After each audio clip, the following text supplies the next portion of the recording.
Hey, this is Tim, and I'm here to tell you about BPOS point of sale for cafeterias.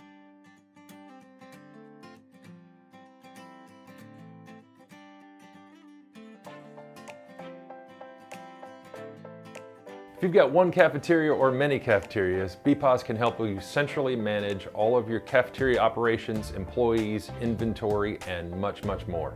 Let's take a look at BPOS. So we're looking at the login screen for BPOS. Now, you can log in any number of ways into BPOS. I could use the number pad and type in my number. I could use an employee card and swipe. I could use a fingerprint and just touch it on there. In this case today, I'll use a card swipe.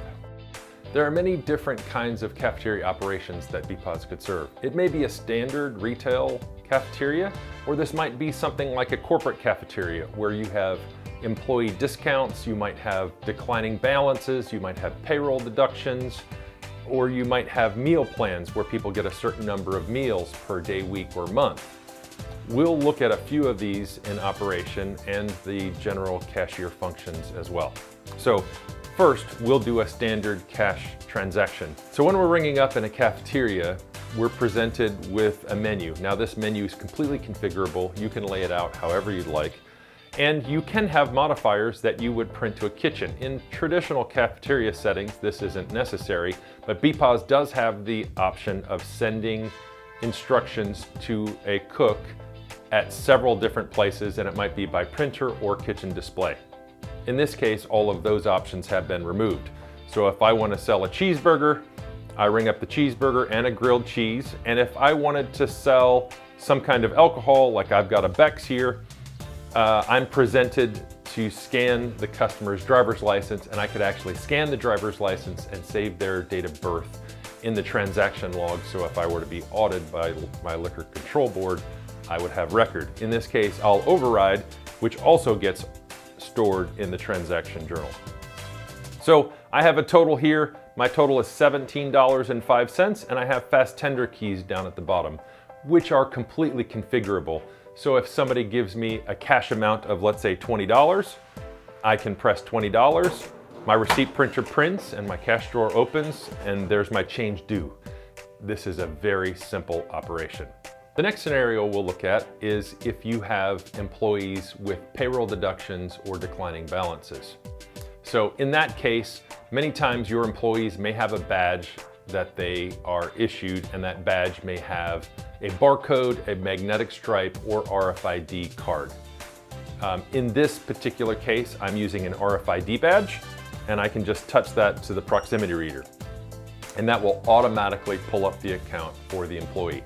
Now, employee discounts automatically apply because this is an employee, and I can either do payroll deductions, declining balances, or meal plans based on whatever that employee has set up. So we'll ring up a cheeseburger and a grilled cheese, and the same thing that we rang up last time, we ring up a Beck's.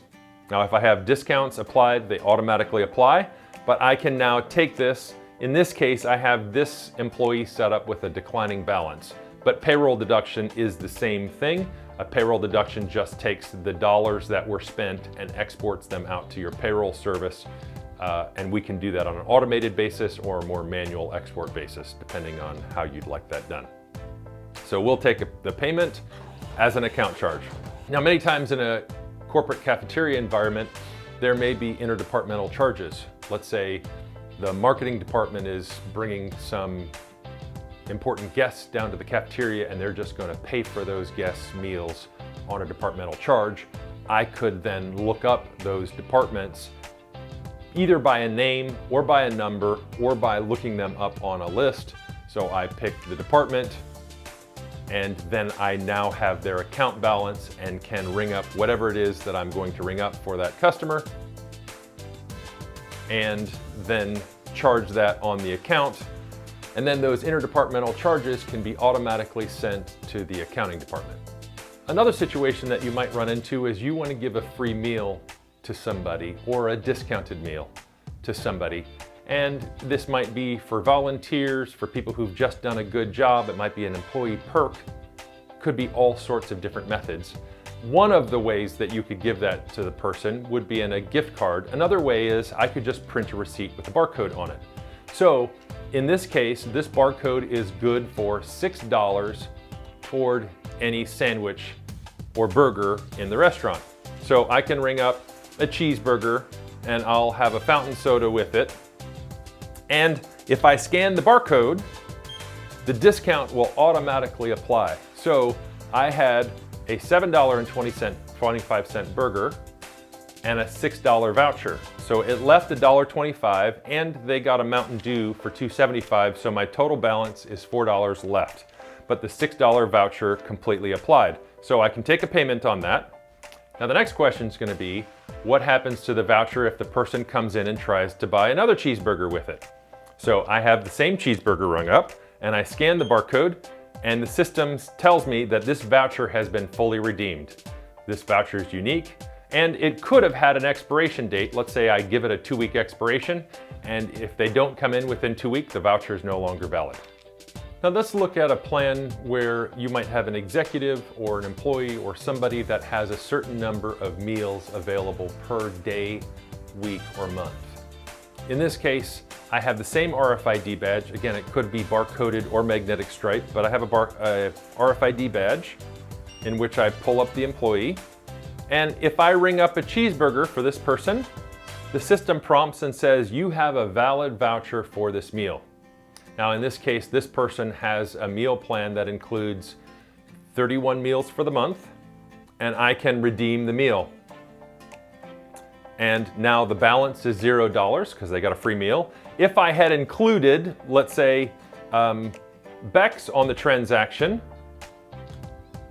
that would not come off because the voucher is only valid for meals, not for alcohol. In this particular case, that's the rule, the way it was applied. So they're going to pay off the difference.